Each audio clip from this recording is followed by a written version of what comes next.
Oi pessoal, eu sou o Márcio Raskorski. E eu sou Taula Armentano e este é o Síndico Lab News, o seu jornal do mercado condominial. E confira a nossa edição dessa semana com as pautas mais quentes do universo de condomínios. Projeto de lei, candidato a síndico deve ter acesso a dados dos condôminos. Plano diretor da cidade, entenda o que mudou na cidade de São Paulo.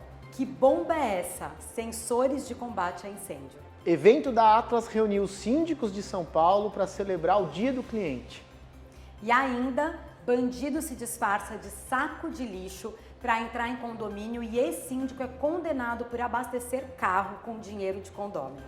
E claro, vamos ter o nosso bloco interativo com as perguntas de vocês, as nossas dicas culturais, enfim, fique com a gente para a edição dessa semana.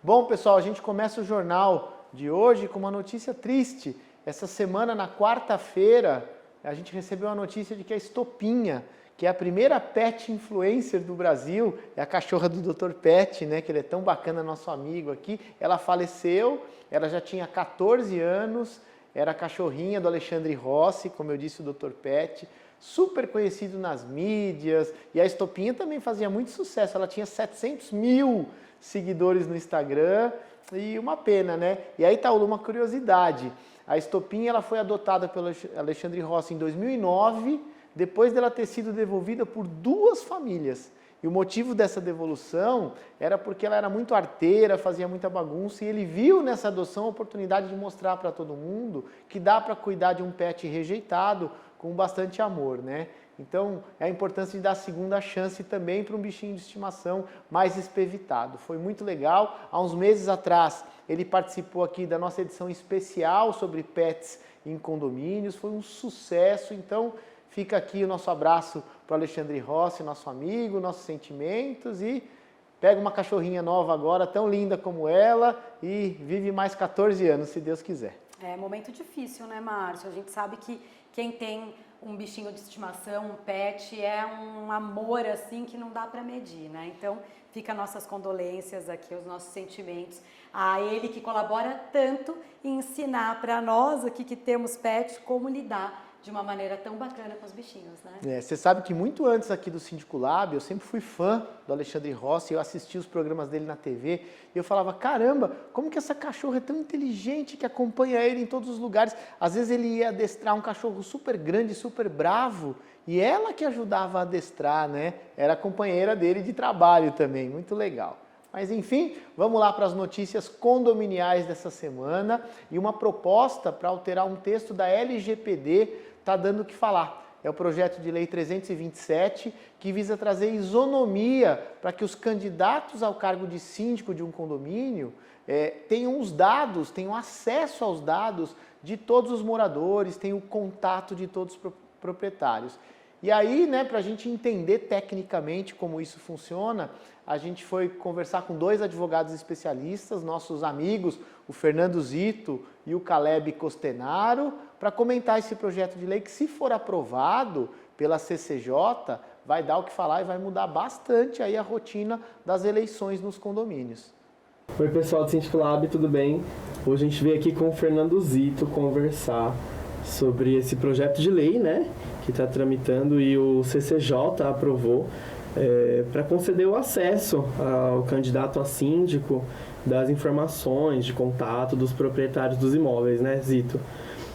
Zito, queria que você me explicasse por que isso aí apareceu, isso tem uma necessidade, o que ocorre?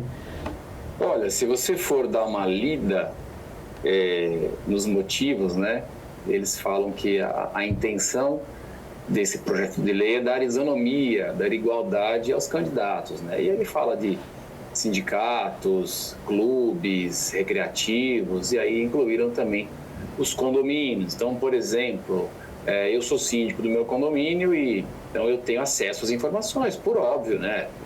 Os proprietários, e-mail, até alguns casos rede social que fala aqui o projeto. Então, a intenção é que algum outro candidato ou candidata que quiser concorrer comigo, que seja um síndico, não um morador, um profissional, ele tenha direito a acessar essas informações. Então vai ter acesso aos e-mails, aos telefones, aos endereços e até as redes sociais dos proprietários, é para de alguma forma aí, no momento que eu for concorrer com eles, eu enquanto síndico tenha o mesmo tipo de informação que ele, ou seja, para que no futuro ninguém de fora do condomínio alegue aí que não teve condição de concorrer, já que eu era o síndico atual.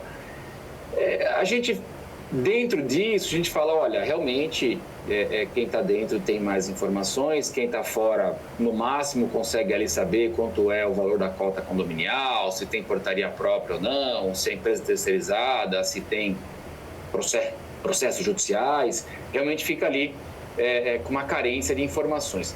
Até certo ponto, essa isonomia é legal, porém ela vai alterar um pouquinho a LGPD, né? É bom a gente falar que esse projeto de lei, era o deputado Bandeira de Mello, né, do PSB do Rio de Janeiro, está ainda em tramitação, então ele passou no CCJ, agora vai para o Senado para novamente ser aprovado ou ter algum tipo de veto para depois aí prosseguir com seus trâmites. Então não é agora, não é de imediato que a gente vai ter essa lei aí nas nossas vidas, mas a gente vai aqui no Síndico Lab, assim que tiver novidades, né, a gente vai informando vocês aí se isso vai vingar ou se não vai vingar. Pessoal, também sobre esse projeto de lei, né, que visa aí liberar as informações aí dos condôminos para os candidatos a síndico no nosso âmbito aí condominial, a gente trouxe o Caleb Costenaro, que é advogado, especialista em condomínios também, para conversar um pouquinho sobre isso. Caleb, o texto desse projeto de lei, ele alteraria a LGPD, é isso? Exatamente. Esse texto causa um impacto direto à LGPD, porque hoje em dia, esse dado não sensível, que são dados de contato, eles podem ser fornecidos desde que haja autorização da pessoa titular desses dados. Então, a partir do momento que essa lei entrar em vigor, automaticamente o artigo da LGPD que tem essa exigência de autorização prévia, ela já não será mais necessária. Ah, entendi. Então ela deixa de ser uma coisa necessária, né? Exatamente. Entendi. E o que você diria que são os prós e contras desse projeto de lei, desse texto aí? Os prós e contras disso são que o síndico terá acesso aos dados dos moradores e poderá se apresentar antes que a assembleia aconteça. E isso é um problema recorrente de quem vivencia as assembleias condominiais, porque sempre tem um condômino que reclama que não conhecia o síndico, que a proposta poderia ter sido enviada antes, e com essa lei, na teoria, isso se resolveria. Porque os condôminos iriam deliberar já com as informações e conhecendo o síndico. Já os pontos negativos é que a partir do momento que esses dados são compartilhados, mesmo que o síndico diga que está sendo responsável por isso, é um risco que esses dados possam vazar. Porque a realidade é que poucas empresas, até mesmo os condomínios, não têm o suporte necessário que a LGPD ela exige.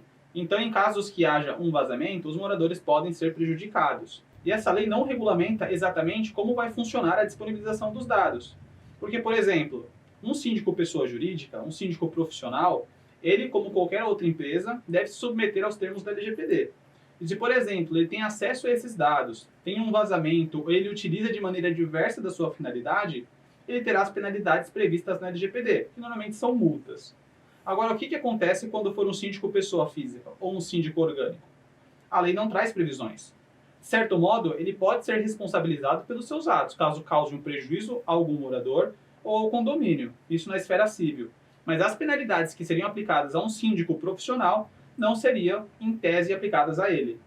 E, Caleb, como que o condomínio, né, o âmbito condominial, pode se prevenir de problemas aí que a gente citou em relação a esse texto?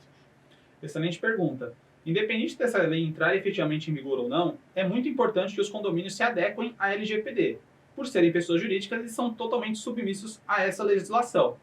Então, essa adequação vai fornecer segurança para o condomínio tratar, utilizar e coletar esses dados. Então, fazendo uma adequação da LGPD neste momento, o condomínio já estará se assegurando contra eventuais reflexos que essa lei, ao entrar, podem causar. Ainda assim, mesmo que essa lei entre em vigor, mesmo com a adequação dos dados, é importante que o condomínio tenha alguns cuidados preventivos. Como, por exemplo, fazer um termo de responsabilidade dizendo que o síndico ele deve usar aquele dado com a finalidade exclusiva de apresentar a sua proposta e ainda assim limitar exatamente quais dados serão transferidos. Assim, o condomínio estará ratificando essa obrigação do síndico e se resguardando em relação aos dados que estão sendo disponibilizados. Maravilha, ó. São algumas dicas aí importantes, como o Caleb mesmo falou e a gente conversou também com o Fernando Zito, ainda vai para o plenário, é só uma aprovação aí do CCJ, e tem um caminho pela frente, mas já são dicas válidas para que o condomínio tome cuidado. Então, obrigado, Caleb, Disponha. e é com vocês aí do estúdio. Márcio, eu acho que ter acesso a alguns dados do condomínio é importante, até para saber se você tem know-how para poder atender aquele condomínio. Agora, eu não tenho certeza que dados como de condôminos e dados mais sensíveis nesse sentido têm alguma relevância. Eu acho que o que faz muita diferença quando a gente vai concorrer é a gente ter regulamento interno, convenção, atas das últimas assembleias, e tudo isso é público, está em cartório. Se for realmente algo importante, a gente consegue inclusive visitar o cartório e retirar uma via para acompanhar. Mas muito importante, dificilmente a gente recebe, é como está a saúde financeira do prédio, né? E aí, se for para ter alguma alteração, eu acho que é nesse sentido que é interessante, porque dado dos condôminos, não sei se eu ficaria confortável sendo moradora do condomínio e entregar os dados assim para alguém que ainda não faz parte da gestão do condomínio. Eu também concordo. Eu acho que para a gente se candidatar a algum cargo, a gente tem que saber como estão as finanças, a gente tem que saber qual a situação atual do condomínio. Isso é o básico e acho que todo mundo tem que ter acesso. Agora, ter dados pessoais, contatos dos proprietários, na verdade, Taula, na minha opinião, de jeito nenhum. O que as pessoas reclamam, na verdade? Que o síndico que está no cargo, ele tem a máquina a seu favor. E muitos deles usam a máquina. O que eles têm? Os dados de todo mundo, o e-mail de todo mundo, eles podem fazer propaganda prévia, eles podem mandar WhatsApp, ou podem mandar e-mail para todo mundo, e o candidato que vem de fora, não.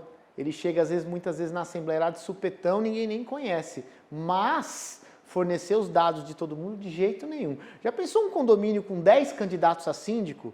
São 10 pessoas estranhas ao condomínio que vão ter os dados de todo mundo. E tem uma questão de segurança envolvida, né? Eu acho que você disse aqui algo que eu acho muito importante, Márcio. A pessoa que está na função de síndico, ela foi construindo a imagem e a reeleição ao longo da sua própria gestão. Então, não é que ela vai se utilizar dos contatos ou do WhatsApp. Claro, ele já está se utilizando, os 2 anos, 1 ano que ele está no cargo, já é fazendo uma propaganda daquilo que é o seu trabalho, daquilo que é o seu know-how. Agora, eu entendo que às vezes o condomínio não se programou, não tem uma comissão, ou o conselho não está fazendo parte dessa seleção, e aí realmente pode ser que quem vai concorrer fica totalmente em desvantagem e está indo muitas vezes só para ter um número, né?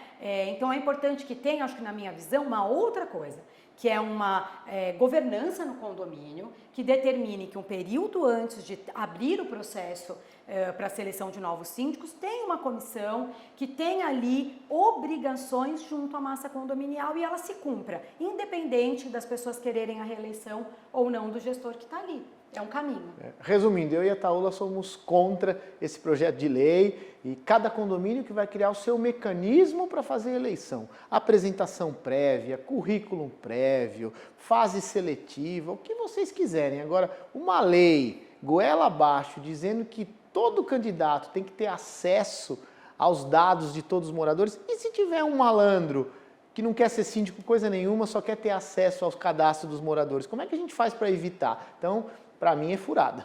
Para mim também. Márcio, e esse ano a gente teve muitas discussões aqui em São Paulo envolvendo o plano diretor da cidade. E para saber o que mudou ou não, nós convidamos um super especialista, o professor de planejamento urbano da Faculdade de Arquitetura da USP, Nabil Bonduki, para conversar com a gente sobre o tema. Confira. Fala pessoal do Síndico Lab, tudo bem? A gente está aqui com o professor Nabil Bonduki, aqui na frente da FAO USP.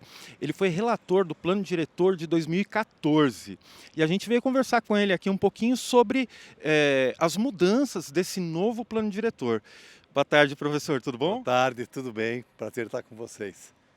E, professor, como que esse novo Plano Diretor, quais são as maiores mudanças e o que isso vai impactar assim, na população logo de cara?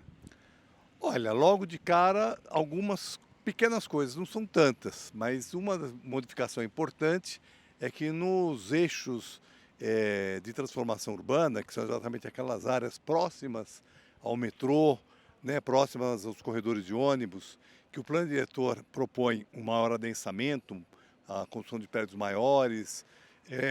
Nessas áreas houve algumas modificações importantes. Por exemplo, vão ser admitidos apartamentos maiores, de área maior e com um maior número de garagens, né? Então, uma preocupação que a gente tinha em 2014, que era você ter mais gente, portanto, apartamentos menores e menos carros, portanto, menos garagens, esse princípio, ele, de certa forma, foi transformado, né? Porque essa transformação, ela atende um pouco o interesse, né, do mercado imobiliário, que quer produzir nessas áreas próximas ao transporte coletivo apartamentos grandes para um setor social, vamos dizer assim, mais privilegiado.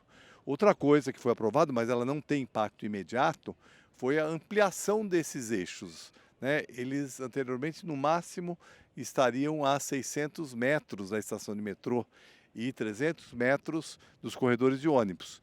E agora, então, com essa modificação, o plano diretor dá uma orientação de ampliar essa área, podendo incluir quarteirões que estão até 700 metros, ou até mais que 700, mas pelo menos no mínimo 700 metros das estações de metrô.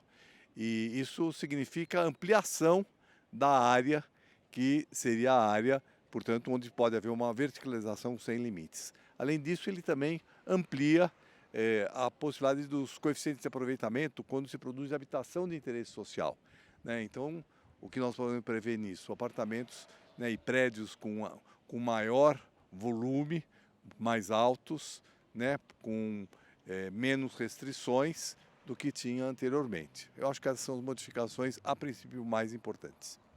Muito bom.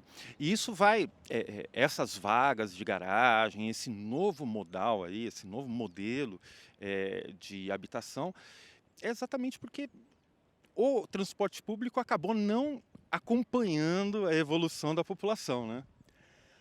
Olha, eu diria que não é exatamente por isso, né? Eu diria que ela é porque o mercado imobiliário tem hoje uma demanda de apartamentos maiores, de pessoas que querem ter mais do que uma vaga de garagem, e o plano, a proposta de 2014, ela restringia isso, né? Ela, de certa forma, estabelecia que apartamentos maiores com mais vagas de garagem deveriam ser construídos mais distantes das estações de metrô e dos corredores de ônibus, né? Porque são pessoas que já têm carro, né? E apartamentos maiores, pessoas né, de um nível de renda mais alto. E deixando, então, os corredores para as pessoas que têm uma renda média, média baixa, têm um carro no máximo. Então, esse era o princípio anterior. E agora, esse princípio é modificado. O mercado imobiliário, ele reclamava, dizia que tinha poucas áreas com coeficientes mais altos, ou seja, que pudesse ter áreas maiores, né? Então, eu acho que essa foi a razão principal. Outra coisa que também está acontecendo muito, isso impacta muitos condomínios, é o modelo que o mercado encontrou para, de certa forma, equacionar os empreendimentos, que tem sido a construção de apartamentos pequenos, muitos apartamentos pequenos, e com isso se amplia o número de vagas de garagem, porque é uma vaga de garagem por unidade habitacional, e muitas dessas unidades estão sendo destinadas por Airbnb, com aluguéis temporários. E isso é um problema que hoje está afetando muitos condomínios, porque o condomínio tem moradores permanentes e convive com moradores que são temporários, que não são conhecidos por parte dos demais moradores, né, o que causa uma certa dificuldade no relacionamento interno dentro do condomínio. Né?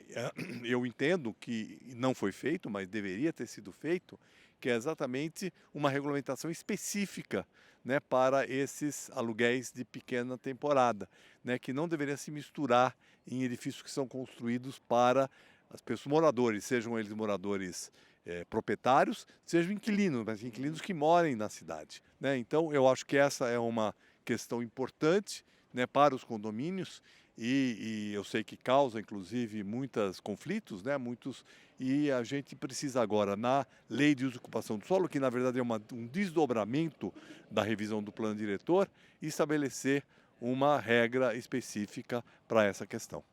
Perfeito. Professor, muito obrigado pela participação aqui do jornal. É uma grande honra estar aqui com o senhor e espero que o senhor possa participar com a gente mais vezes. Com certeza é um prazer estar conversando com vocês. Obrigado. Paula, é uma honra, né, a gente receber aqui no Síndico Lab o Nabil Bonduque. Eu acho que ele talvez é a maior autoridade desse assunto aqui em São Paulo, um estudioso do plano diretor, já foi vereador, já comandou todo esse projeto. Então, nossa, muito obrigado, Nabil, é uma honra. E assim, eu vou dar um resumo, Taula, muito simplório. Quem é de São Paulo vai entender, quem não é de São Paulo vai começar a entender.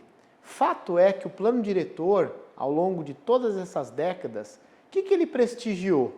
Gente rica morando em bairro nobre e central e os pobres morando lá longe na periferia, precisando gastar 2 horas para ir, 2 horas para voltar no trabalho. Esse plano diretor novo, ele tem como grande objetivo um negócio chamado HIS, que é Habitação de Interesse Social, e significa você trazer as pessoas mais simples para a área central. Então, finalmente, a gente quer os pobres perto dos ricos, nos bairros mais nobres.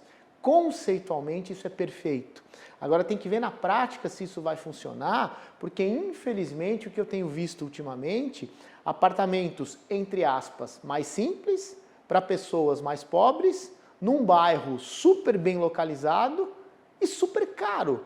Um apartamento que não cabe no bolso das pessoas mais simples. Então, na prática, o que vem acontecendo? Esses apartamentos deveriam ser para os mais pobres. Quem está comprando esses apartamentos são as pessoas mais abastadas e, pior, investidores ou fundos imobiliários que compram 30, 40, 50 apartamentos de uma vez só, mobiliam todos eles, colocam para locação, para executivos, para jovens perto de faculdade, e aí a finalidade social não é atingida. Então, se der certo esse plano diretor, maravilha, vai ser um avanço para a cidade, mas sobretudo um avanço social.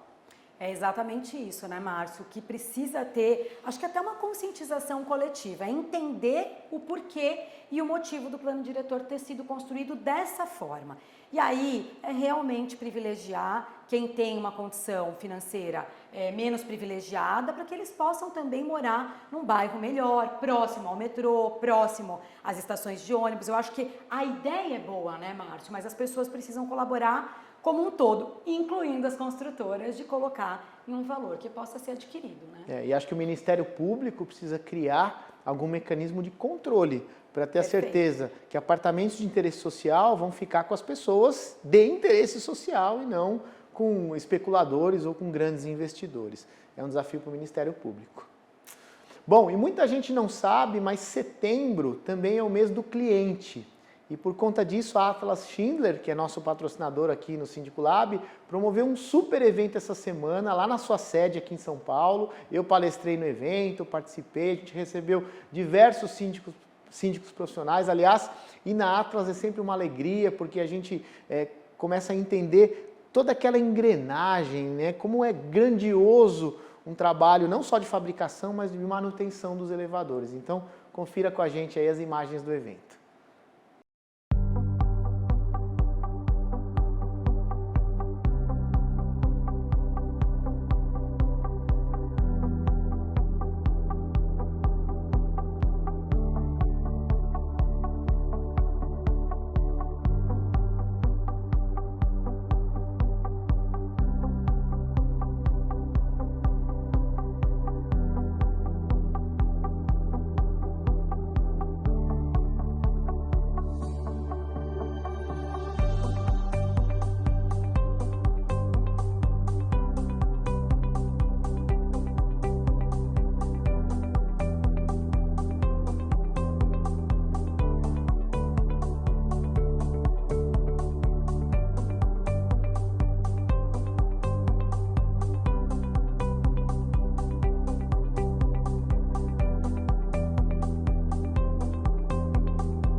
Márcio, como você falou, né? É sempre uma delícia estar envolvida nos eventos que a Atlas faz, mas eu acho que o principal disso, e acho que a mensagem que fica até para os condôminos que nos assistem, é essa aproximação dos fornecedores tão importantes, que são de equipamentos tão sensíveis para o dia a dia do condomínio, como o elevador, né? Como o elevador é importante para os condomínios, que esteja funcionando bem. Então, essa aproximação, eles saberem quem é o síndico do condomínio, a gente saber com quem falar, ser prontamente atendido, não tem preço. Eu acho que a gente tem evoluído muito no mercado condominial, nós temos sido muito bem atendidos por grandes players do mercado, pessoas que antigamente nem davam tanta atenção assim para o síndico, e eu acho que a Atlas está fazendo isso com maestria. Eu acho que a gente vive, eu particularmente penso que a gente vive a melhor fase, né, na administração condominial, é a fase que a gente tem mais ferramentas, mais empresas estruturadas. Eu estou adorando participar desse momento do mercado. E parece que uma coisa sensível que fez toda a diferença é que as empresas começaram a pensar no condomínio não só na figura do síndico.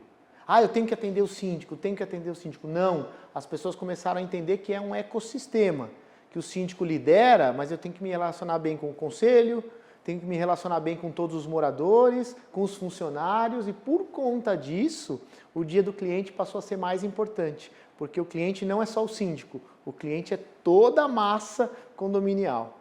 É isso aí, Márcio, você falou também aqui, eu acho que é importante também registrar que o Síndico Lab tem um papel muito importante nessa mudança de mentalidade que está acontecendo no mercado, porque o Síndico Lab tem propiciado essa aproximação. Então, obrigada também ao Síndico Lab, ao trabalho que está fazendo em favor dos síndicos. Boa. Márcio, essa semana, no nosso quadro sobre manutenção de bombas e afins, nós vamos explicar a vocês como funcionam os equipamentos de detecção de combate de incêndio. Roda a VT. Fala pessoal do Síndico Lab, tudo bem? Estamos mais uma vez aqui na CBE para eles explicarem para a gente como é que funciona todos os sistemas aí do condomínio. E o assunto hoje é pressurização, alarme.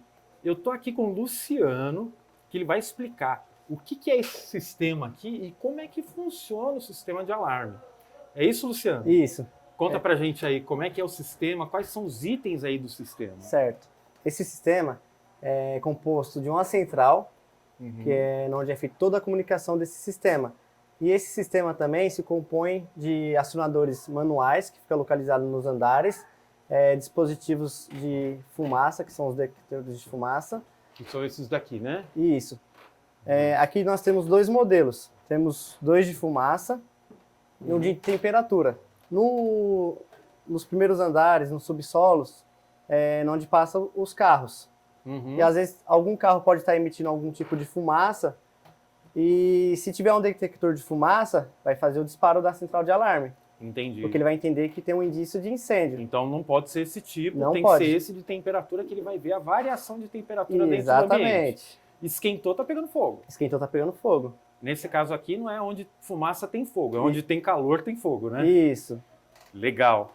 O que mais que a gente tem aqui? Temos os acionadores manuais, fica localizado nos andares. Nos andares esse daqui. Caso alguém viu um indício de incêndio, vem aqui e apertou a botoeira. O que ela vai fazer? Ela vai mandar um sinal para a central, aqui.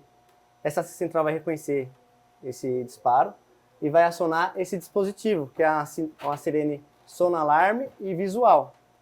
Então ela tem... Vai piscar e vai fazer um barulho danado para todo mundo perceber que tá pegando fogo lá. Isso, para alertar os condôminos. O que mais que a gente tem? Temos aqui é um exemplo da pressurização de escada. A pressurização de escada é composta por turbinas. Aqui está um cooler, que é a demonstração aqui nesse painel. No caso de incêndio, essa turbina será ligada e irá pressurizar a escada. E as portas corta-fogo, ela não vai abrir com tanta facilidade. Por quê?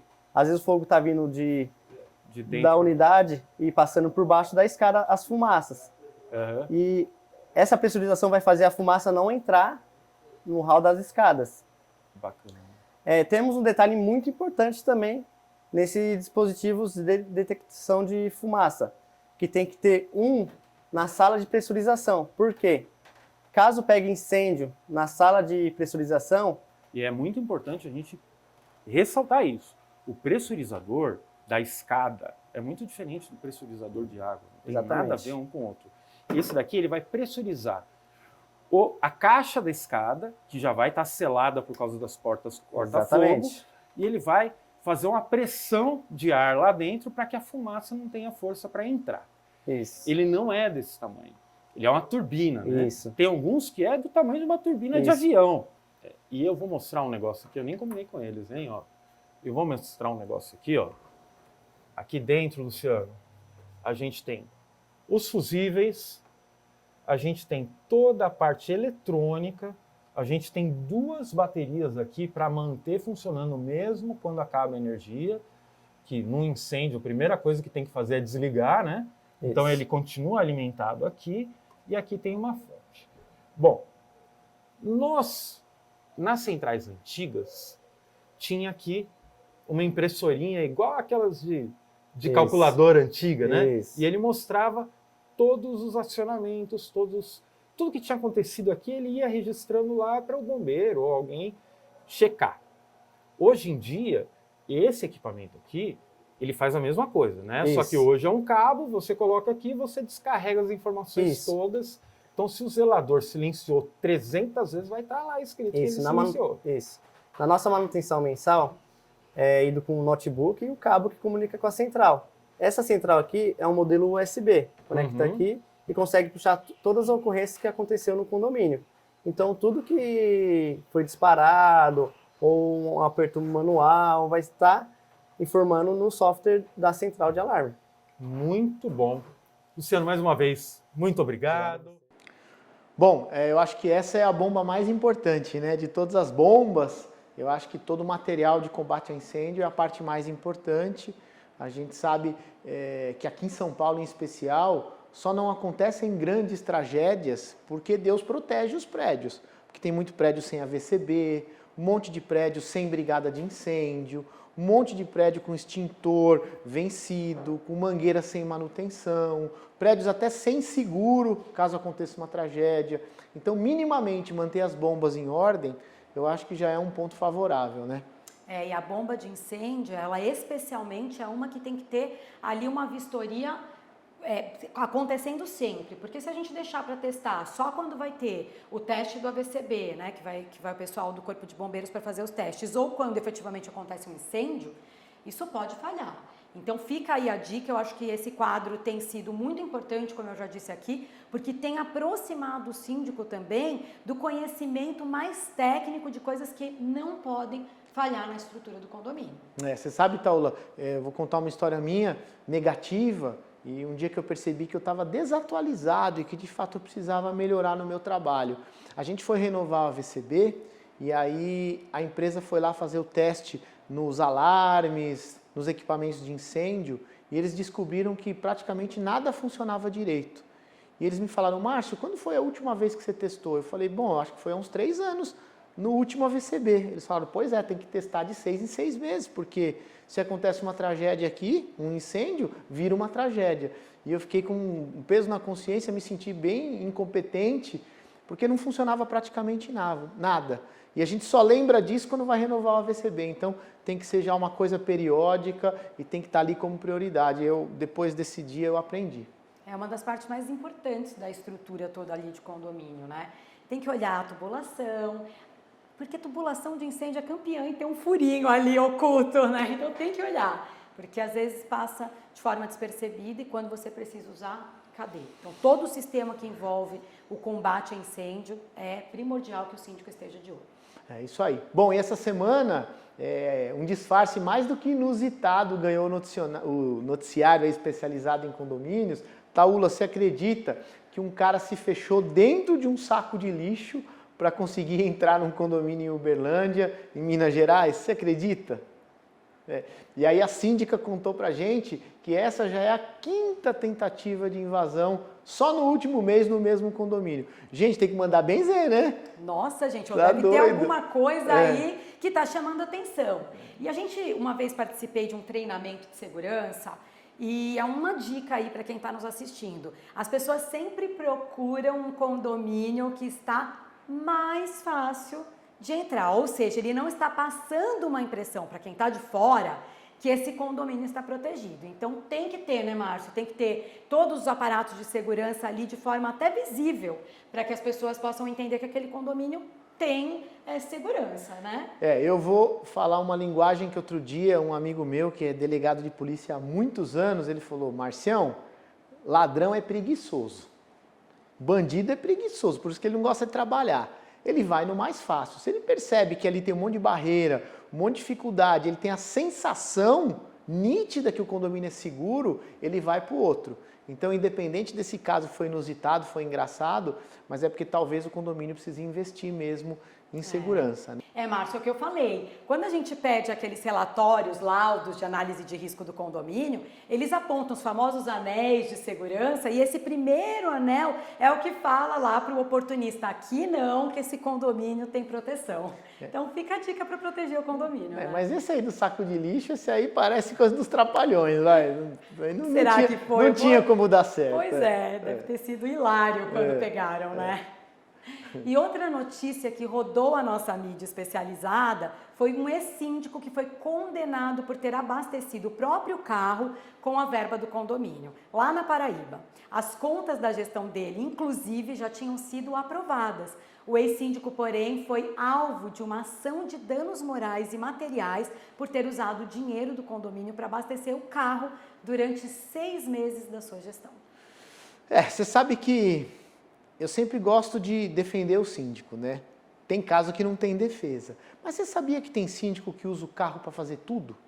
O cara usa o carro dele para ir buscar material de limpeza, usa o carro dele para ir no banco, nos condomínios que ainda não tem acesso remoto.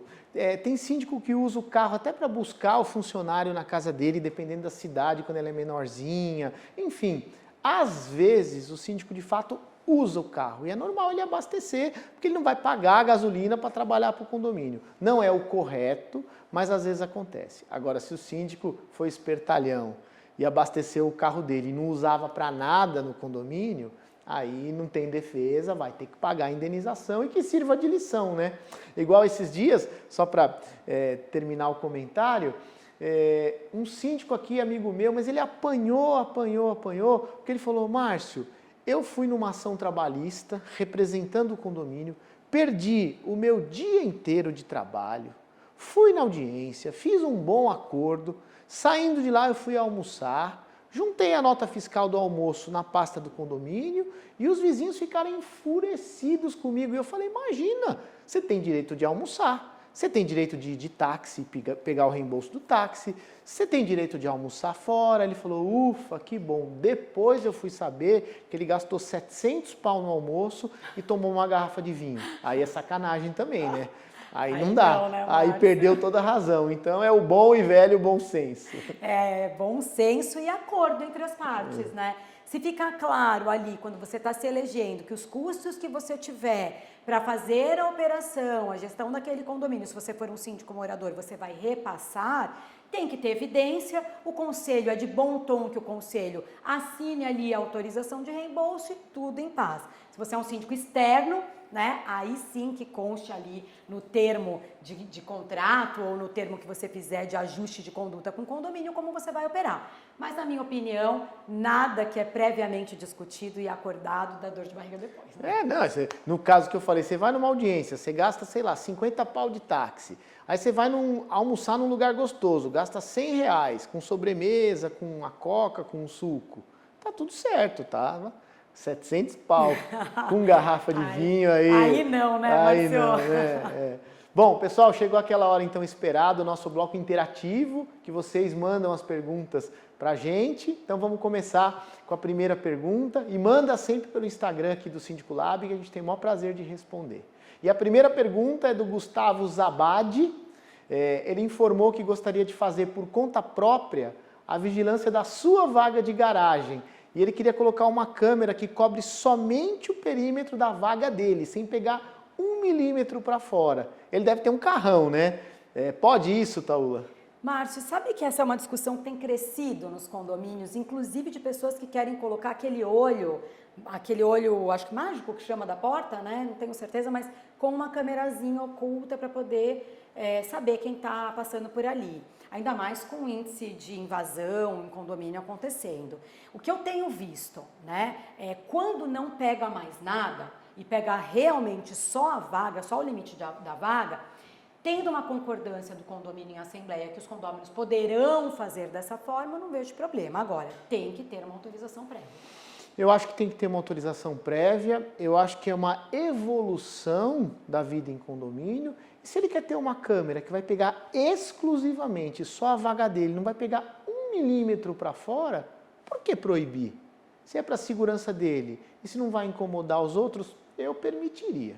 Sabe, Márcio, contando até na prática, eu tenho um condomínio que tem um colecionador de carros. Então, assim, ele tem ali um maior xodó, um maior cuidado, e são carros que custam bastante. Ele instalou a assembleia, ele pediu para a gente levar a assembleia aprovou, ele custeou toda a parte e pega ali só a fileira, né, de carros dele. E tudo bem.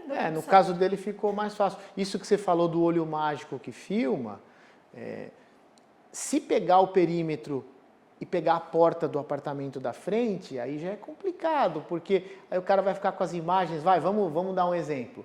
Chegou lá, mora um casal, aí chegou o cara com um amante. Enfim, cada um faz o que quer da vida, mas aí o vizinho vai ter a imagem? E o que ele vai fazer com essa imagem?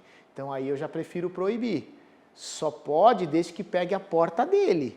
E não a porta do outro, né? Mas sabe como o pessoal tem resolvido isso, Márcio? Eles pedem autorização. Então, eles acordam entre eles, que nem como fazer a alteração ali do hall, né? Eles pedem autorização, se todos concordarem, ok, não tem problema. Então, a gente tem conduzido, porque é uma evolução para a segurança. E nem sempre o condomínio tem condições de colocar, por exemplo, câmera em todos os andares. Concordo, Taula. Quando é de comum acordo entre os vizinhos do andar, aí fica fácil porque eles estão pensando em proteção.